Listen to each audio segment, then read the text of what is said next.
नमस्कार दोस्तों, Yashwant Jaiswal YouTube channel में आप सभी का स्वागत है। इस वीडियो में हम बात करने वाले हैं कि फ्यूचर कॉन्टिन्यूअस टेंस में जो इंटेरोगेटिव वाले सेंटेंसेस होंगे, यानी ऐसे सेंटेंसेस, ऐसे वाक्य जो कि इंटेरोगेटिव में हो। इंटेरोगेटिव का मतलब होता है क्वेश्चन वाले वाक्य।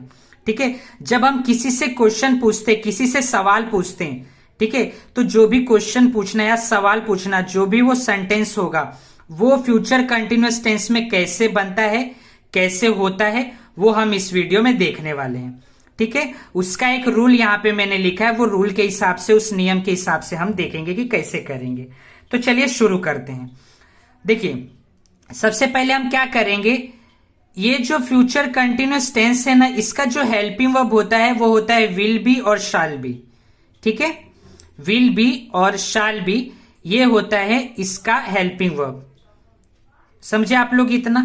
अब क्या होगा कि विल बी और शाल बी जो होगा ना, उसके बीच में हम सब्जेक्ट लगाएंगे इंटेरोगेटिव बनाने के लिए।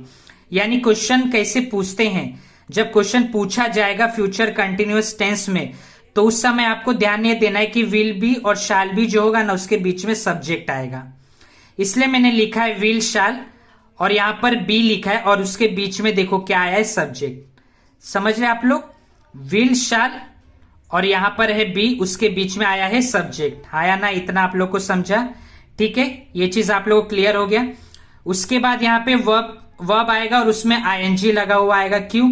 क्योंकि ये कॉन्टिन्यूअस टेंस है, तो कॉन्टिन्यूअस टेंस में क्या होता है, वर्ब में आईएनजी लगा हुआ आता है। समझ गए आप लोग?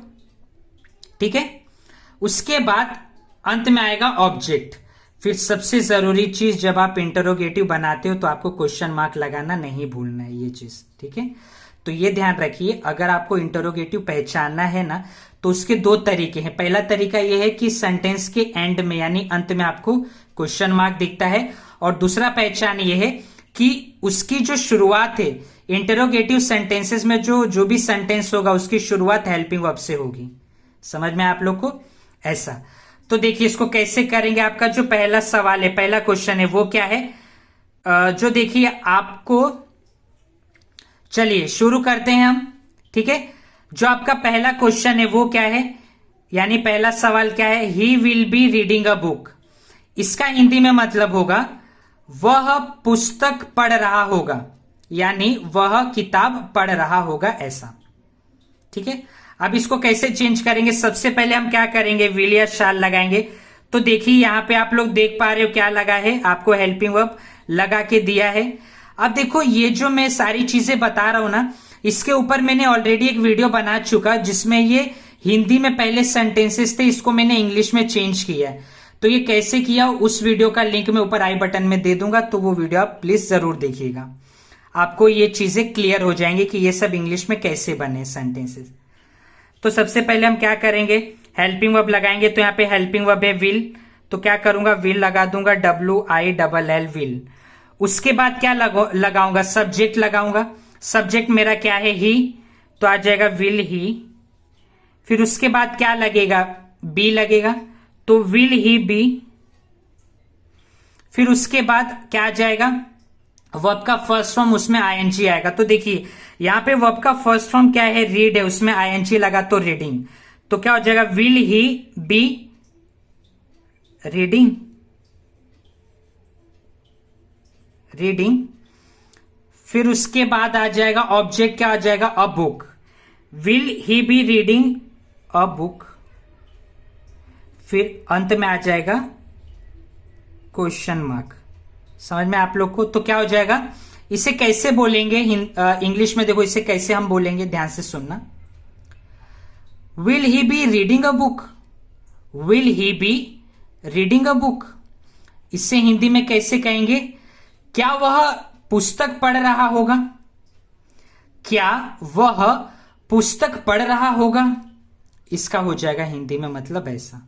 ठीक है, तो देखिए मैं लिख के नहीं दे पा रहा आपको, मैं मुंह से बोल दे रहा हूं, तो प्लीज आप लोग लिख लेना। ठीक है, अब देखो दूसरा वाला, सेकेंड वाला क्या है, यानी जो दूसरा है वो क्या है, आई शैल बी लर्निंग इंग्लिश। है ना, आई शैल बी लर्निंग इंग्लिश। इसका हिंदी में मतलब हो जाएगा मैं अंग्रेजी सीख रहा हूंगा, मैं अंग्रेजी सीख रहा हूंगा, ऐसा हो जाएगा इसका हिंदी में मतलब। अब इसको कैसे करेंगे तो देखिए क्या हो जाएगा। सबसे पहले हम, आपको मालूम है विल या शाल दोनों में से आपको जो यहां पे देखो जो आएगा वो लगाओगे। तो यहां पे आपको दिया है शाल, दिया है SHALL, शाल। हाँ या ना, शाल आ गया। उसके बाद क्या आ जाएगा, शाल के बाद आ जाएगा फिर सब्जेक्ट आ जाएगा आपका आई, तो शाल आई।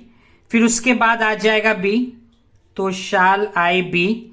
फिर उसके बाद वर्ब का फर्स्ट फॉर्म और उसमें आईएनजी देखना है। तो यहां पे हो गया लर्न, वर्ब का फर्स्ट फॉर्म हो गया, उसमें आईएनजी लगा है तो हो गया लर्निंग। तो शाल आई बी लर्निंग,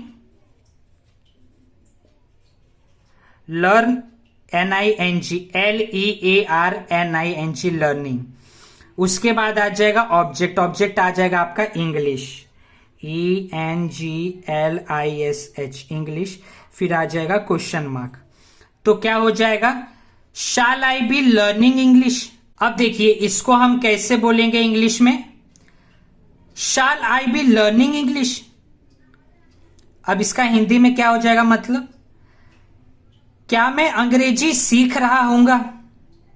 कैसे हो गया, क्या मैं अंग्रेजी सीख रहा हूंगा, ऐसा।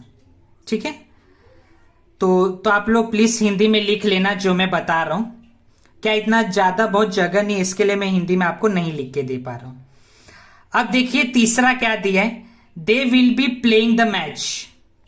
हाँ या ना, इस क्वेश्चन का हिंदी में मतलब क्या हो जाएगा, वे मैच खेल रहे होंगे, वे मैच खेल रहे होंगे, ये इसका हो जाएगा हिंदी में मतलब। तो चलिए अब हम इसको देखते हैं कैसे होगा। सबसे पहले आप क्या देखोगे, विल या शाल लगाओगे तो यहां पे आपको विल दिया है तो क्या लगा दोगे आप, विल, WILL, विल। उसके बाद सब्जेक्ट क्या आ जाएगा, दे, तो विल दे। फिर उसके बाद आ जाएगा बी, विल दे बी। फिर वर्ब का फर्स्ट फॉर्म और आईएनजी देखना है, तो वर्ब का फर्स्ट फॉर्म है प्ले, उसमें आईएनजी लगा तो प्लेइंग, तो आप लिख दोगे प्लेइंग। आया ना। उसके बाद आप क्या देखोगे, ऑब्जेक्ट, ऑब्जेक्ट क्या है आपका, द मैच। देखो वर्ब जो है ना उसके बाद जो भी बचा हुआ होता है वो आपका होता है ऑब्जेक्ट। तो यहां पे प्लेइंग के बाद क्या बचा है, द मैच बचा है, तो वो आपका ऑब्जेक्ट हो जाएगा। ठीक है, उसके बाद अंत में आ जाएगा क्वेश्चन मार्क जो कि सबसे जरूरी है। तो इसे हम कैसे बोलेंगे, will they be playing the match. इसका हिंदी में क्या हो जाएगा मतलब, क्या वे मैच खेल रहे होंगे। ठीक है, समझा आप लोग को, क्या वे मैच खेल रहे होंगे, ये हो जाएगा इसका हिंदी में मतलब। चलिए अब हम देखते हैं चौथा वाला, चौथा यानी लास्ट वाला। ये क्या है, फोर्थ वाला जो है वो है शी विल बी डांसिंग। इसका हिंदी में मतलब हो जाएगा वह नाच रही होगी, यानी वह डांस कर रही होगी, ऐसा। तो इसको कैसे करेंगे, तो सबसे पहले देखेंगे हेल्पिंग वर्ब विल या शाल। तो यहां पे क्या है, विल दिया है तो हम लगाएंगे विल, WILL, विल। उसके बाद सब्जेक्ट आ गया आपका, क्या आ जाएगा, शी, तो विल शी। फिर उसके बाद आ जाएगा बी, तो विल शी बी। फिर वर्ब देखेंगे उसमें आईएनजी, तो देखिए वर्ब क्या है, डांस, उसमें आईएनजी लगा तो डांसिंग, तो विल शी बी डांसिंग। फिर आ जाएगा क्वेश्चन मार्क। तो देखिए इसे कैसे बोलेंगे, विल शी बी डांसिंग, क्या वह डांस कर रही होगी, या फिर क्या वह नाच रही होगी, ऐसा इसे हिंदी में हम कहेंगे। ठीक है, तो मुझे आशा है कि आपको ये जो भी मैंने सेंटेंसेस बताया ये आपको समझ में आया होगा। देखो आपको पेपर में ना जो भी मैं आपको आंसर बता रहा हूं, मैं बाद में उसको हिंदी में बता दे रहा हूं, तो याद रखिएगा आपको पेपर में ना वो हिंदी में देगा, आपको उसको ऐसा इंग्लिश में करना रहेगा। तो देखो कैसे करना है, यही आपको रूल ध्यान में रख के उसको इंग्लिश में चेंज करना है, ऐसे ही करना रहेगा। ठीक है, समझ में आप लोग को। तो अगर आपको ये वीडियो से रिलेटेड कोई भी डाउट है तो प्लीज आप कमेंट सेक्शन में मुझे जरूर बताएं, मैं उसे सॉल्व करने की पूरी कोशिश करूंगा। ठीक है, तो अगर आपको ये वीडियो पसंद आया हो तो प्लीज लाइक और शेयर जरूर करें।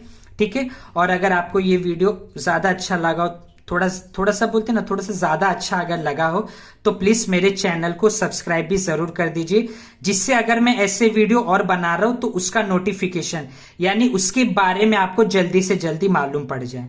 ठीक है, तो चलिए मिलते हैं अगले वीडियो में, तब तक के लिए धन्यवाद। जय हिंद।